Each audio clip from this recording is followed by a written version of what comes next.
All right, good morning, guys. It's very good to see you all. Hope you all had a great Thanksgiving. And remember, things go fast now, like really, really fast. So you'll have this week, and then you've got finals, and then you're back home again. So not long from now. So just keep that in mind. Absolutely no reason to be homesick at this point, just because things will go so fast, even though I'm sure you all miss home at the moment, but it really will go fast. So, okay, good. We had left each other right before Thanksgiving break talking about the Counter Reformation.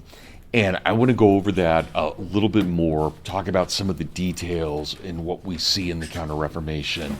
And then I also want to talk about the unique case of Anglicanism and what happens with the Church of England and how that plays out as well with its 39 articles and its creation of a national church, which we'll talk about here in just a little bit. So the Counter-Reformation, as I mentioned last week, is a really important moment in world history, but also a really important moment in church history, as you would expect. The Catholic Church, because of Protestantism, has to define itself. And it had not been challenged in any serious way, really ever, except for the Great Schism with the Eastern Orthodox Church. And that didn't cause a lot of reflection on the part of the Catholic Church. They both just kind of went their own directions. And I don't know if you guys saw, I think this is amazing, that the Pope met with the Patriarch of Constantinople on Friday, and they signed an agreement apologizing for the Great Schism.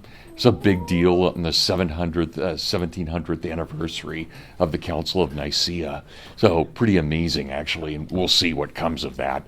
But pretty wild, especially given what we're talking about in class. But anyway, there hadn't been a great challenge that the Catholic Church had faced until Martin Luther and John Calvin arose.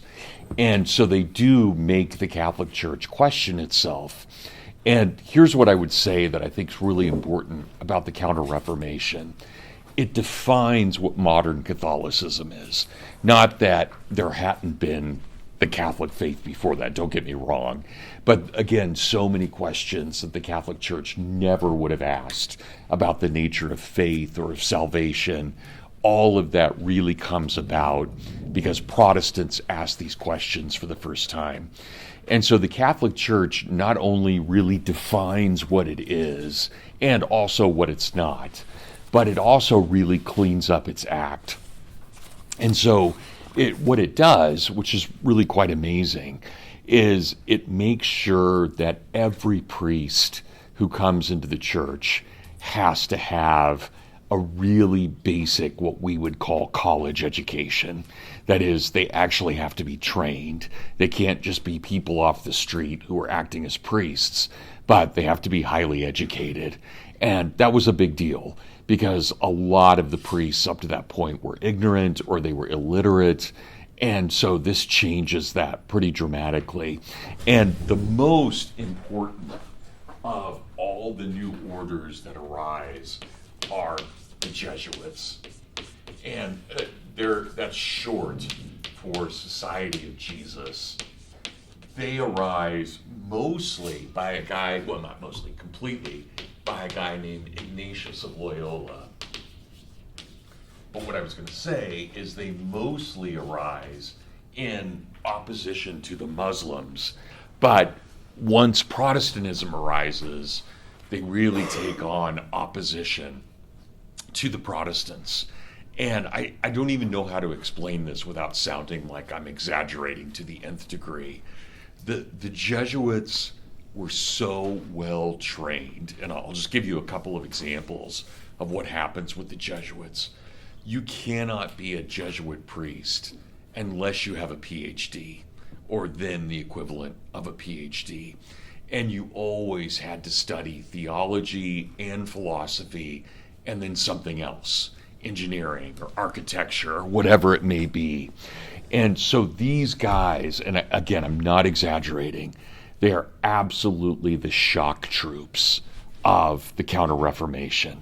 These are the guys who lead the Catholic Church. And I think this sounds like exaggeration because you guys, if you know about the Jesuits at all, most of them are a bunch of leftist wannabes at this point.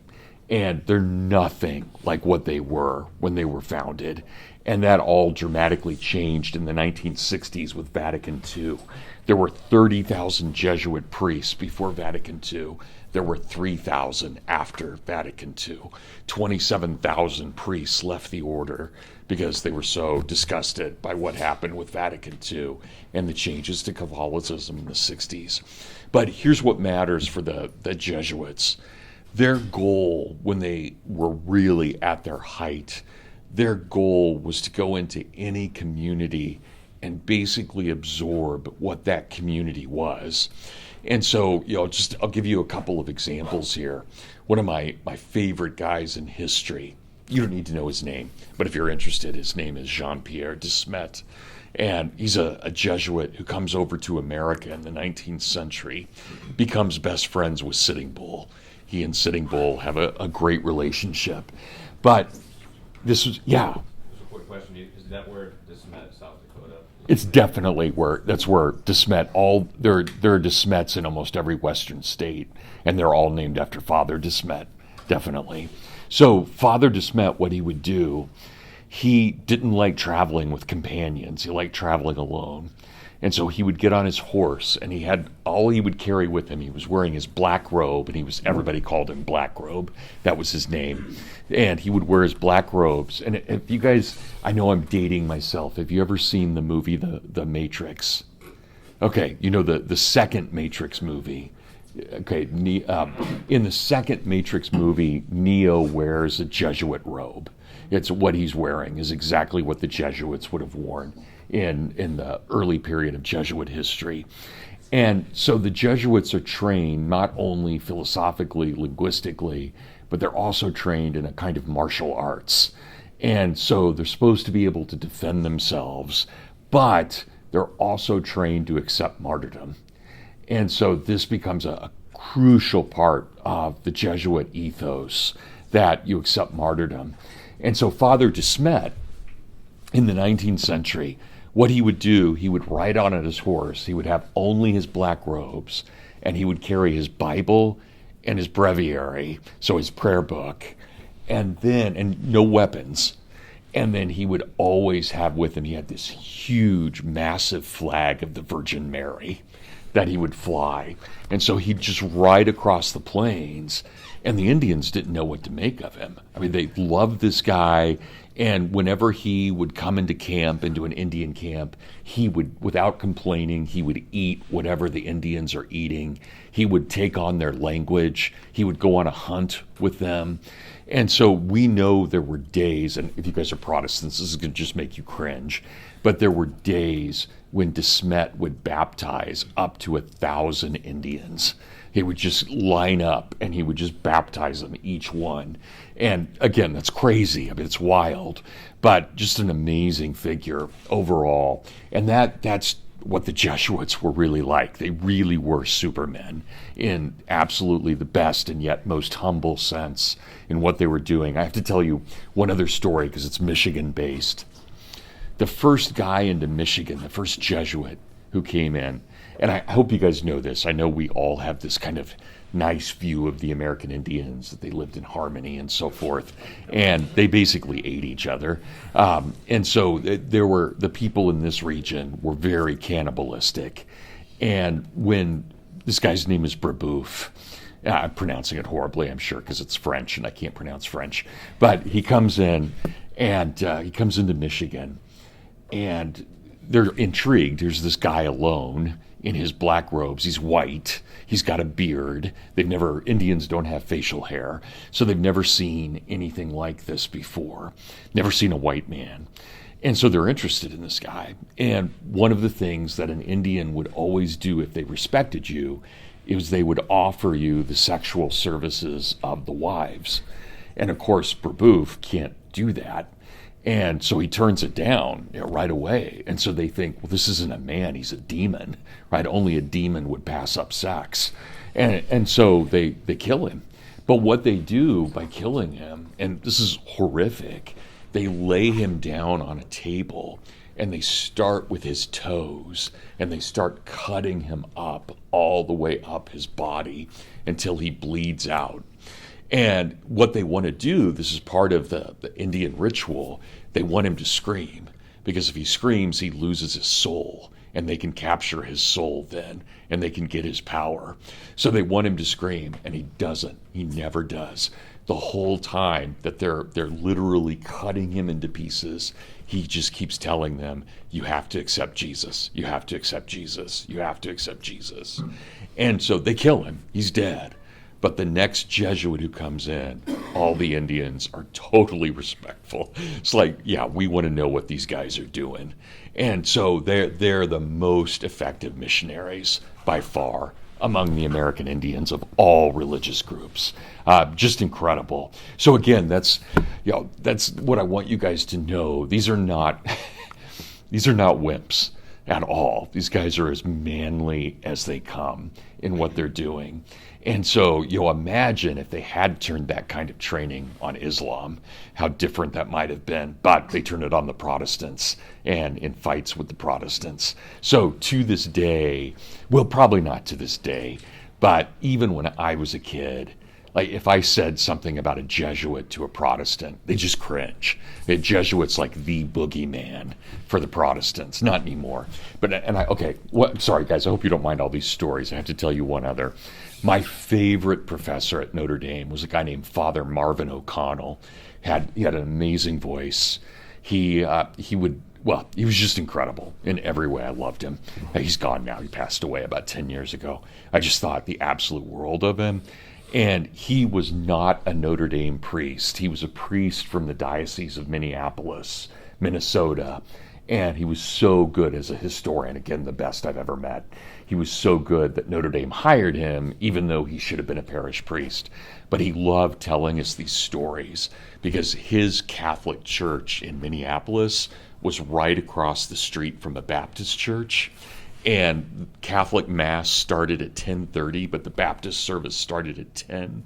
So Father O'Connell would go out always dressed as a Jesuit, which was not his normal. He put this costume on, right, to look like a Jesuit. And he would stand out right by the Baptists as they parked, and he would sit there and chain smoke just to freak them out. So anyway, I think that's hilarious. But it's great stuff. So that's, again, I hope you guys get what the Jesuits are. They're really, really amazing. So let's turn to Pope Paul III. Remember, a good pope, right? So we've had terrible popes, especially with Alexander VI and Julius, and now we get this good pope, Paul III. And I want you guys to know this about Paul. Very importantly, Paul III is the one, he issued a decree called a bull. A papal bull just means a decree, but it's spelled like bull, B-U-L-L.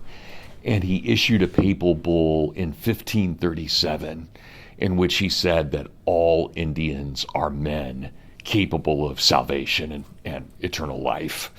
And so up to that point, and I want you guys, we'll think about this for a moment. Imagine when Columbus arrives in the Caribbean.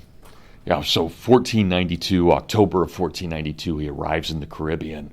The Indians he meets are all naked, totally nude. And so you can imagine, how would Columbus, as a devout Christian man, how would he respond to that? They have to be one of two things. They're either animals, because they're naked and they don't wear clothing, or they're unfallen human beings because they're without shame. Now that's a huge, either one of those is crazy. But imagine if that's what your categories were of the Indians, and that's all the Europeans, Catholic and Protestant, they all debate this for over 40 years. What's an American Indian?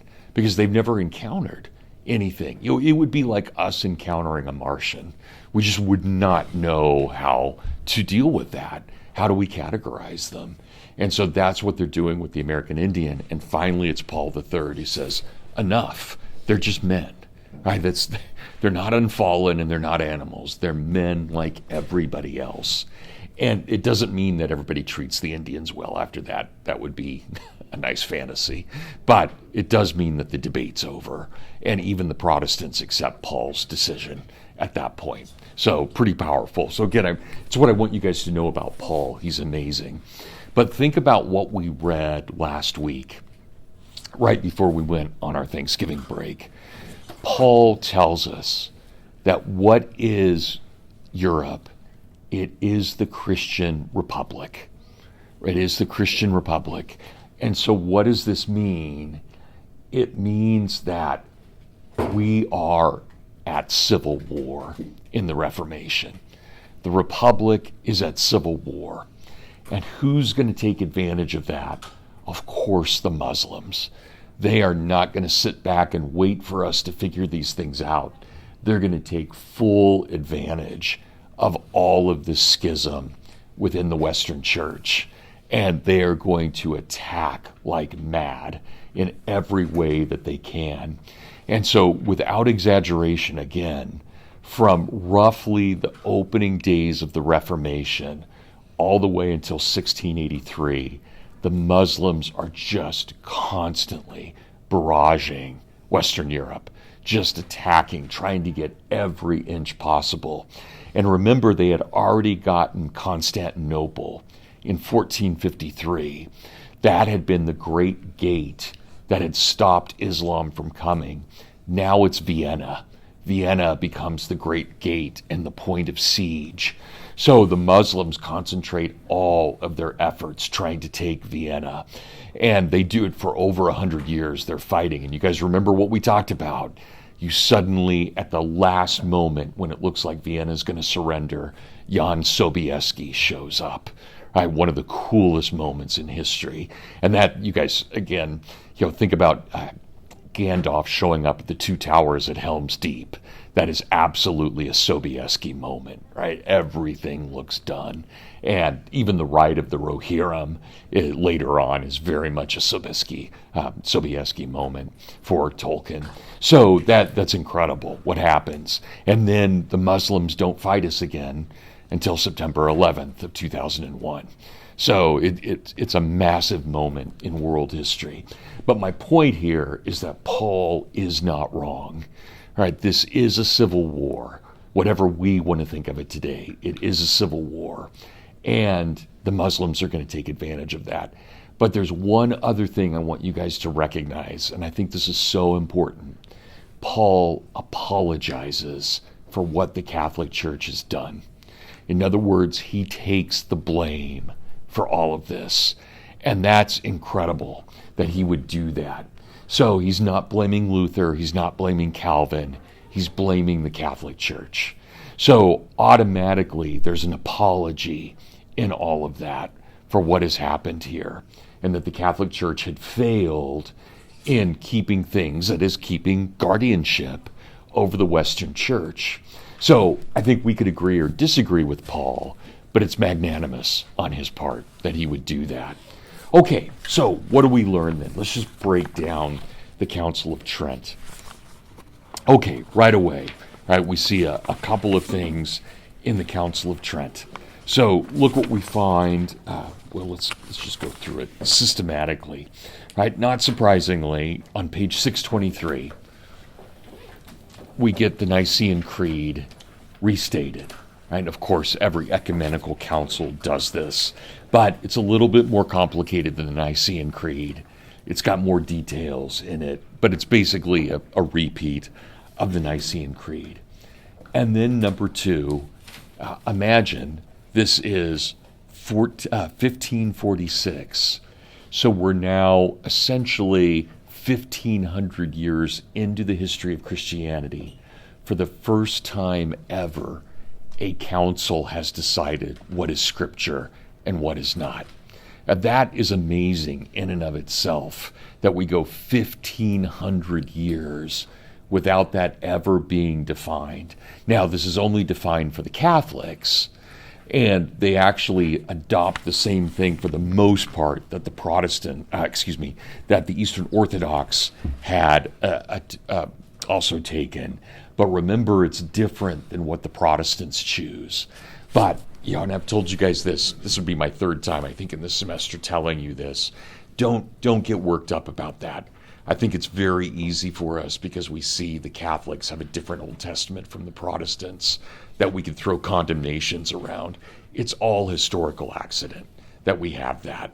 So it's not worth blaming the other side for in this thing. There are things we can legitimately debate about. That's really not one of them. So just keep that in mind. Ava. Sorry, this is kind of a random question, but at what point in history do we adopt the term Catholic instead of papist? Well, yeah, papist is very new, right? That's a slur. It's become okay in the last 10 years or so. But even when I was a kid, if you said papist, that would be like saying the N-word for blacks. So that's really changed,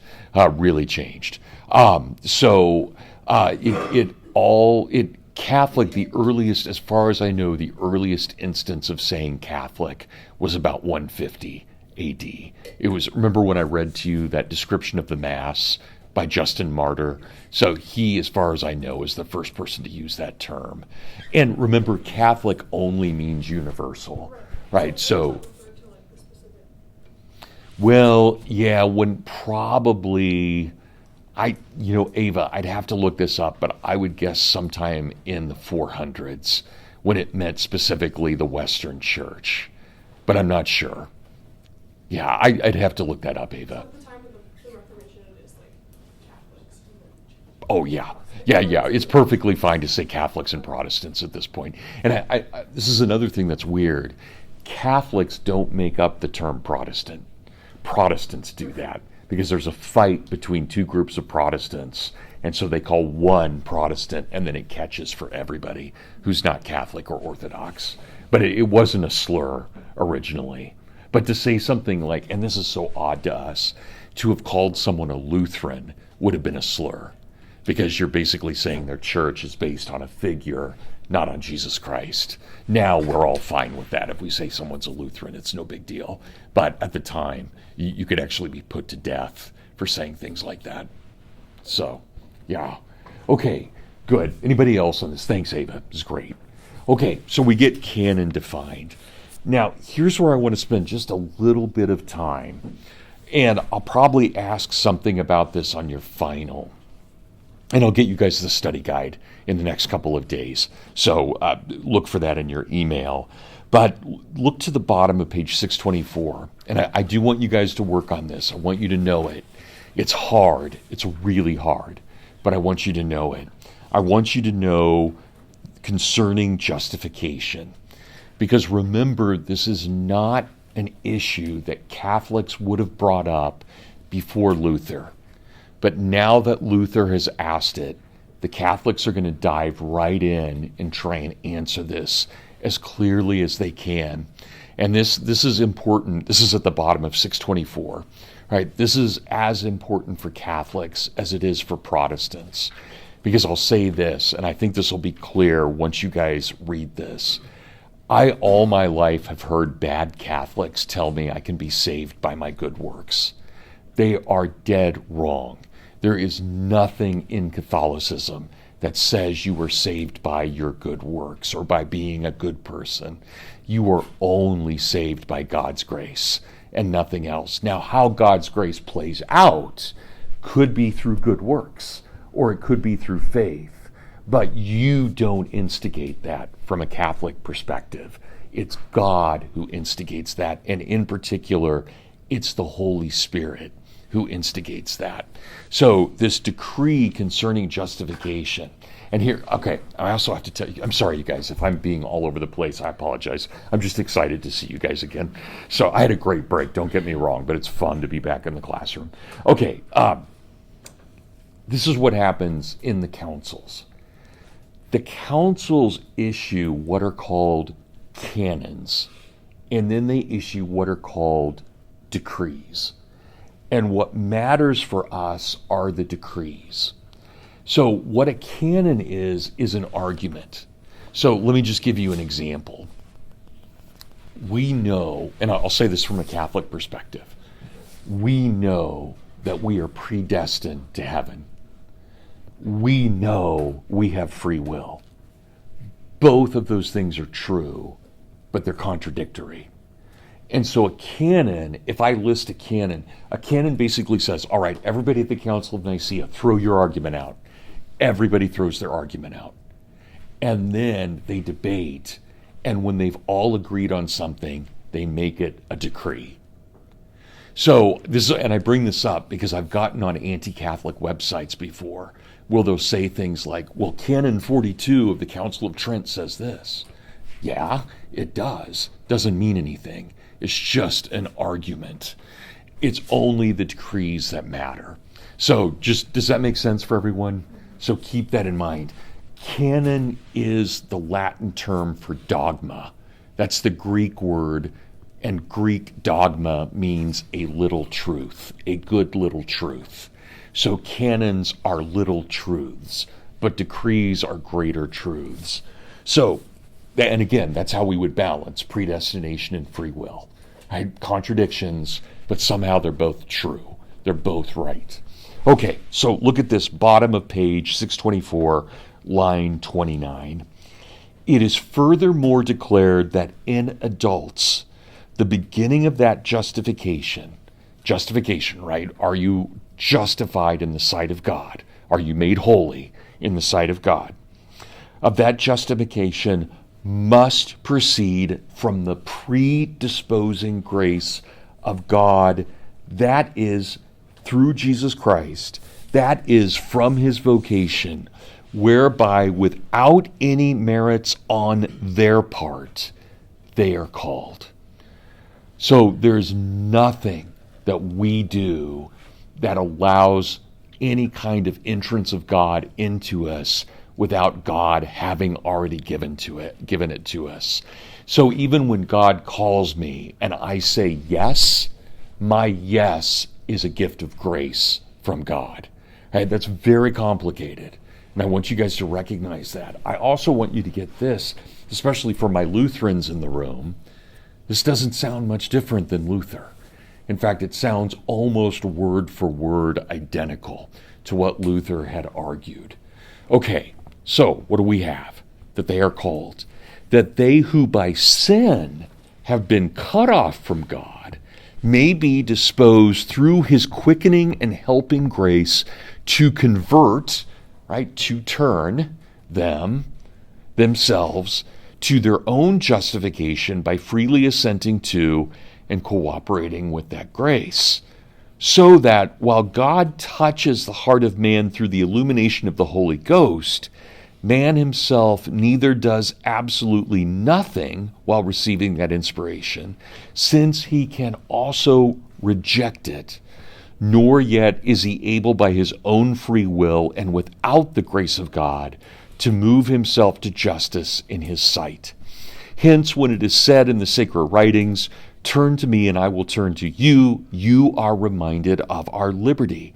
And when we reply, "Convert us, O Lord, to you, and we shall be converted," we confess that we need the grace of God. Now, here's what that comes down to. And again, I know this is complicated, so don't hesitate to make me explain it again or to stop me on this. But this is the argument. Whenever we become God's, that is apostrophe S, right? We become his. When we become his, at that moment, this is only the gift of the Holy Spirit, somehow through the Logos, but it's the gift of the Holy Spirit. And even when we say yes to God, that is a gift of grace. But here's what we can do. In our own free will, we can say no to God. That's where it's very different from Calvinism. Incredibly different. So God can come to us and say, "Bradley, I want you as mine," and I have the free will to say no. I don't have the free will to say yes, because that's a gift of grace, but I do have the free will to say no. So notice what this means. It means that my only choice is either to submit to God's will or not submit to his will. That's really the only free will I ever have, is that. I mean, in everyday things, obviously. I mean, my gestures are free will, but, not in eternal things. I don't have free will other than that. So again, if you ever hear a Catholic tell you they're saved by works or being a good person, they're fools. They're just ignorant, but they're wrong in every way. So be careful with that for both of those of us who are Catholic and those of us who aren't. But again, that language that we see, I don't think it's influenced by Luther. But I think that Luther and the Catholic Church are drawing upon similar sources. They're drawing upon Paul. And so they have that. They're also very much drawing upon St. Augustine and that whole notion of we can accept God's will through his grace. It's very Augustinian. Right? Okay, does that make sense for everyone? So it's very complicated, but I do want you guys to know this because it's great for us Catholics because we just never would have talked about this before the Reformation. So it's pretty new to us. Okay, good. Well, I'm glad that made sense. So, or at least you guys are acting like it made sense. So Helen. This might derail us, but is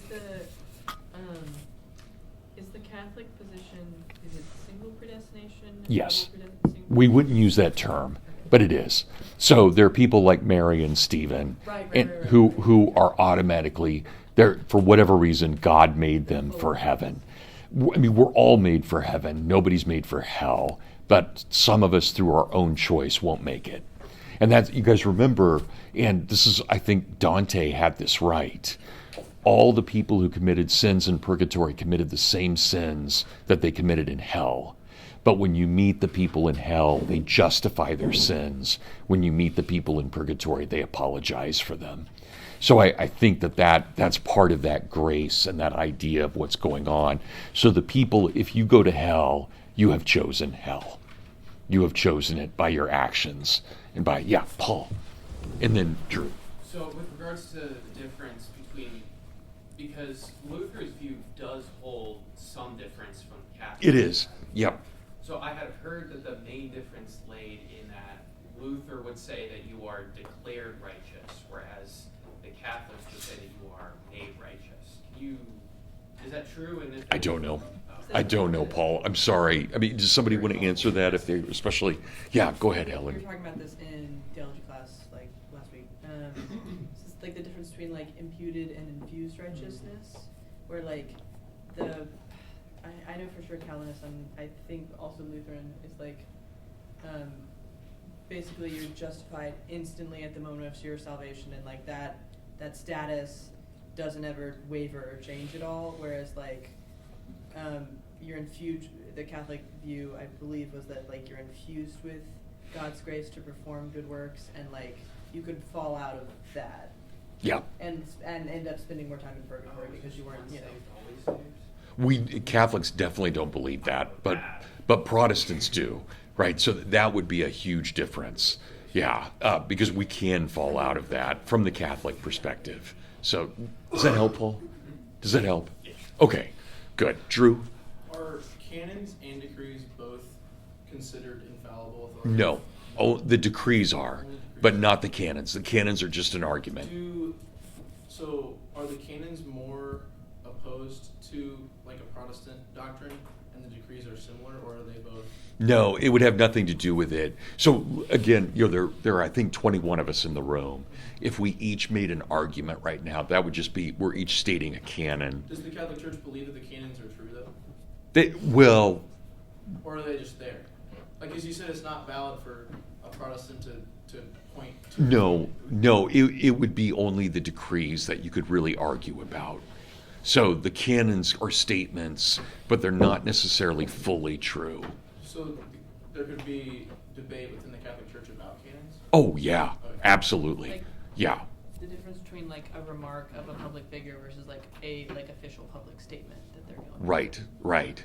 So, for example, we talk about papal infallibility in the Catholic Church, but the Pope has only used that twice in Catholic history. So it's really rare to do it. If the Pope just makes a statement about something like immigrants, it doesn't become dogma necessarily, or it doesn't become a decree. Yeah. Drew, does that? Yeah. Okay, good. Frederick? Would a big part of the distinction between the Lutheran and the Catholic soteriology consists also in the idea of sanctification. Yes, that's where there's a huge difference, right? So Catholics would separate salvation from justification from sanctification. And sanctification is only for those who are saved, but that's where good works matter. So you're already saved, but your good works determine basically again, what we talked about with purgatory. It determines how long you spend in purgatory, depending on how good your works are. So, but you can't go to hell. As you know, Frederick, you can't go to hell once you're in purgatory. So, yeah, go ahead, please. And would that have something also to say about the constancy of the faith as well? Because we are believing in once saved, always saved. So the idea of sanctification being the continual proving of one's faith. Well, except we can commit mortal sin, even so we can lose our salvation as well. Is that? Yeah. Okay, good. Anybody else? This is great. Thank you, guys. And thanks for jumping in and helping with that. I appreciate that. Okay, so that, again, I want you guys to keep that in mind, especially with this idea of what's going on. Okay, what else do we see? The Catholic Church absolutely ratifies, again, 7 sacraments. Right? So there's 7 sacraments in the Catholic Church. Protestants generally have 2. And then, I think this is hilarious. I shouldn't, because I'm being irreverent. But if you look at the end of our document there, on page 628, you have this idea or description about what can be done on the feast day of a saint, right? And that is a big deal for Catholics to have feast days. It's a really big deal. So they're all the saints. Saints are celebrated, each as a unique embodiment of Christ's love. But look at what it says. This is line 24 there on page 628. And if at times it happens, when this is beneficial to the illiterate, that the stories and narratives of the Holy Scriptures are portrayed and exhibited, the people should be instructed that not for that reason is the divinity represented in picture, as if it can be seen with bodily eyes or expressed in colors or figures. Furthermore, in the invocation of the saints, the veneration of relics, and the sacred use of images, all superstition shall be removed. All filthy quest for gain, right, people selling images of the saints, eliminated, and all lasciviousness avoided, right, anything that looks of sexual impropriety, so that images shall not be painted and adorned with a seductive charm, or the celebration of saints and the visitation of relics be perverted by the people into boisterous festivities of drunkenness, as if the festivals in honor of the saints are be celebrated with revelry and with no sense of decency. Well, you guys may know this, and I love this. Notre Dame always has spring break over St. Patrick's Day. That's how you always know when spring break is, because they don't want kids on campus on St. Patrick's Day because they know they'll go crazy and they'll get drunk and they'll do stupid things. So it always is that. And think about, Chicago, they turn the river green on St. Patrick's Day. I'm not sure St. Patrick would approve of that. So there, I think the Catholic Church maybe didn't quite succeed. Right? I think many of those feast days have really gotten out of control. Others are beautiful, right? Absolutely beautiful. Most are, but clearly St. Patrick's Day is, now it's Gay Pride Day in Boston, right? So, it's definitely changed. Okay, good. All right, anybody have, I want to turn to one other thing we've only got 10 minutes left, but I want to turn to one other thing for a moment. Okay, and then we'll come back to it. And that is, I want to turn to Anglicanism and look at what's going on with Anglicanism. Anglicanism is, as it is self-described, a via media. That is, it attempts to be neither Catholic nor Protestant, but something in between. And I'll just give you a couple of examples about this, how you can think about this. So you get someone like T.S. Eliot, probably one of the 2-3 most famous Anglicans of the 20th century. Well, probably Churchill would be, but I mean someone who's known for their religious faith, right? We would say T.S. Eliot or C.S. Lewis. And they were both, Lewis a little less so, but T.S. Eliot definitely. Like if you ever talk to them about Mary or the sacraments, if you talk to them about salvation, they would sound exactly like a Roman Catholic. But you meet someone on this campus, for example, and we've got a lot of Anglicans on campus because Dr. Arnn is Anglican, and many of the people in the administration and several faculty are as well.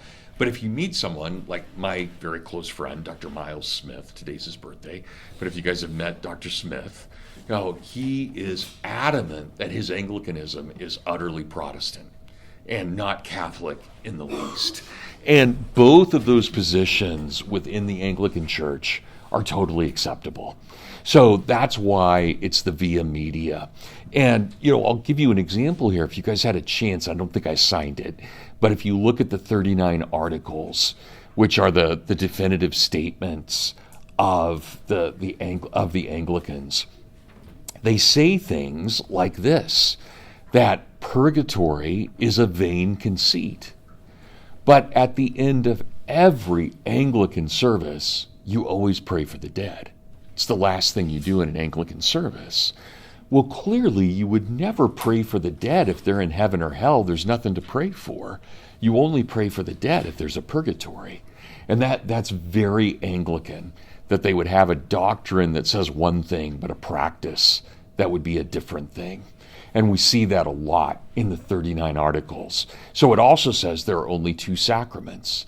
But you get people like T.S. Eliot and C.S. Lewis who very much, they practice daily confession. And so it matters to them. John.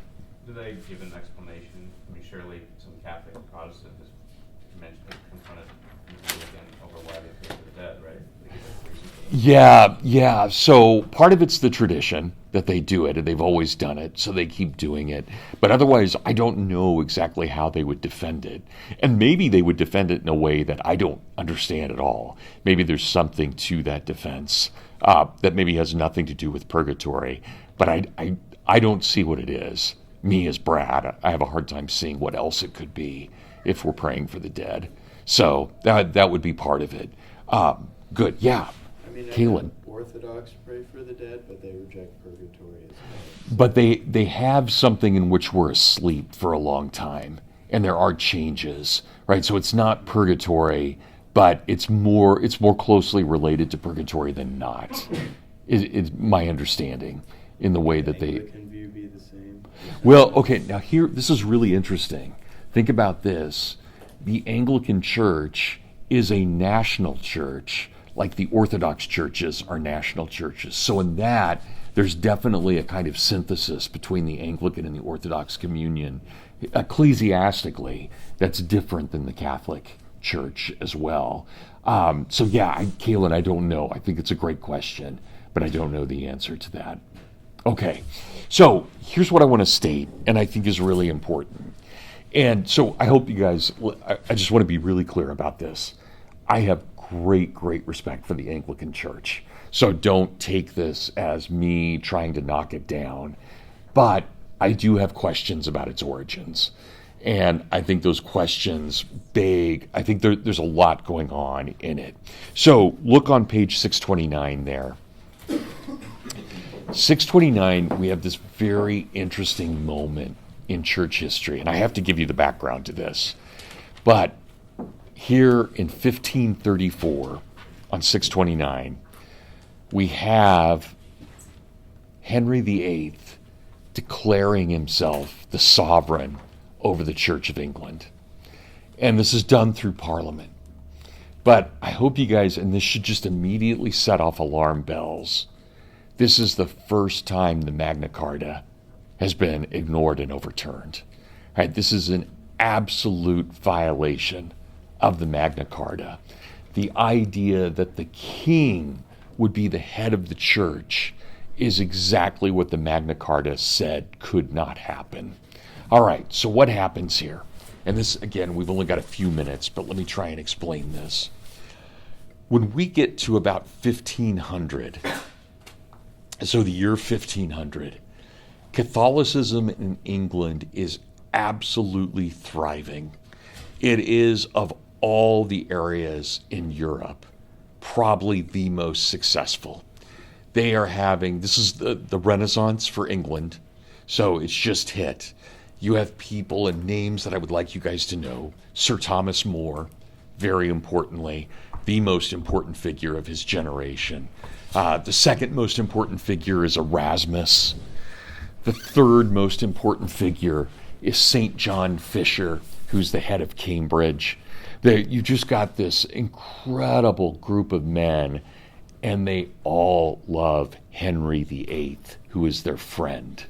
They've gone to college together. Henry is on his way towards the monarchy. Henry is what we would call, just like Petrarch, he is a Christian humanist. And so you've got this group of Christian humanists, Thomas More, Erasmus, John Fisher, Henry, who will be Henry VIII. These are all incredible young men. And this is what historians call the second spring of England. And it really does look like this. And I don't know any other way to put it. It looks like this is the highest Christendom will ever go. It looks like this is the end-all, be-all of Christendom. There's no corruption in the Catholic Church in England. It's corruption-free. It's poetry, it's literature, it's drama. They've never reached that cultural height. And in many ways, they never will again until they get to Tolkien and Lewis. But they're at a moment where they're just England's on top of the world, but for all the right reasons, not because of power, but because of creativity. And they're amazing. And Henry then has a marriage that goes wrong. And Henry appeals to the Pope. I need a male heir. My wife's not producing it. Let me divorce her. And the Pope says no. And Henry's furious about this. And so he rejects all of the Christian humanism, and he rejects the Catholicism that he has been so beloved, or that he has so loved up to that point. And this is the great break. And Thomas comes to him, Thomas More, and says, Henry, you can't do this, right? They're great friends. It's like, Henry, you can't do this. And what does the king do? He executes More, kills him. They actually take his head off and put it on a pike on the bridge outside of London Tower. And I want you guys, we'll end on this because I love this. More, well, it's a crazy story. Okay, imagine More, Thomas More. He is an academic. So he's like me. He's never been in war. He's never probably been in a fight. I think I may have told you guys I had one fight in junior high and I won, and that was the only fight I've ever had. I wouldn't, if somebody came up on me on the street and asked me for money, I wouldn't know how to defend myself. I'm an academic, right? I live in Middle Earth. I have a great time. And that's Henry. Thomas More. Thomas More is an academic. He's had a soft life. And now he's been put into prison and he's about to be executed. So 6 Catholic monks volunteer to be executed outside of Thomas More's window the day before his execution to give him strength and to encourage him. And they do. Henry says, fine, I'll kill you. And so he kills these 6 monks right out of Thomas's window. And Thomas then walks up to the gallows, and very famously, bless you, Helen, his last words are, I love my king, but I love my God more. And they kill him. And it's one of the most important martyrdoms. We'll leave Jesus out of this for a moment, but it's one of the most important martyrdoms since Cicero and Socrates. And I would very much state that Thomas More is absolutely in line with Socrates and Cicero. This was an amazing, amazing moment that this happened. And that changes everything. When your country kills your best man, things have gone south really, really quickly. And More he was the man for all seasons.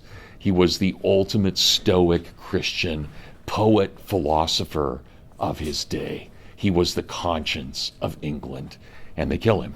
So that's pretty stunning. And that's, again, why I say, okay, I love the Anglican Church, but its origin is troubling. All right, does that make sense for everyone? Good. Thanks, guys. Okay, hold on before you go. And sorry, I kept you over a minute, but I would like you to read for Wednesday, read through the Act of Supremacy, all right, and the 39 Articles. So read through both of those. And then I want you to jump forward and read, and this may sound kind of crazy, but I want you guys to read Thomas Hobbes and John Locke. So read Thomas Hobbes and John Locke. It's Leviathan on 737 and Locke, Second Treatise on 757. All right, so we've only got 2 classes left. So I want you guys to get through those. All right, thanks everybody.